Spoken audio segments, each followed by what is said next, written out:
મારું નામ શાહ દીપ્તિ નિર્મલભાઈ છે. અમે શનિવારે ઓફિસે આવતા હતા ત્યારે એ વ્યક્તિ, એને તો ભાઈ બી નહીં કહેવાય કારણ કે એને ભાઈ જેવી મર્યાદા રાખી જ નથી. તો એની માટે એ જે વ્યક્તિ હતો એ અમે આવતા હતા ત્યારે અમને ઊંધા બહુ ખરાબ રીતે ખરાબ વાણી વાપરીને ગયો છે, ખરાબ શબ્દ બોલીને ગયો છે, જે અમારે અહીંયા બોલાય એવું નથી કારણ કે એના જેવા નાલાયક અમે નથી. એવી રીતના બોલી ગયો છે. તો તે દિવસે બે થી 3 વાર યુટર્ન મારીને બોલી ગયો છે. છેલ્લે જ્યારે અમને ખબર પડી કે અમને જ બોલે છે અને અમે જ્યારે એને પકડવાની કોશિશ કરી તો એ મેન રોડ ઉપર ચડી ગયો. મેન રોડ ઉપર ચડીને એ વચ્ચેથી જતો રહ્યો એટલે અમારા હાથમાં નથી આવ્યો.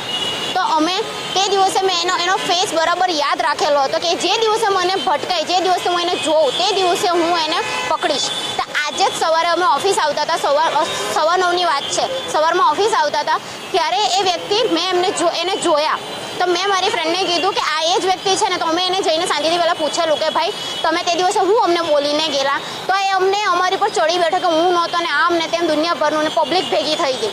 પછી અમારી પાસે કોઈ ઓપ્શન નહીં હતું. અમે અમારા ઘરેથી બધાને બોલાવ્યું, ભાઈઓને બોલાવ્યું, પછી એ લોકોએ બી સમજાવ્યું પણ એ તો બી રાજી નહીં થયું. પછી અમે છેલ્લે અમારી પાસે કોઈ ઓપ્શન નહીં હતું ને અમે એને એટલે મારતા અહીંયા સુધી લઈને આવ્યા ને.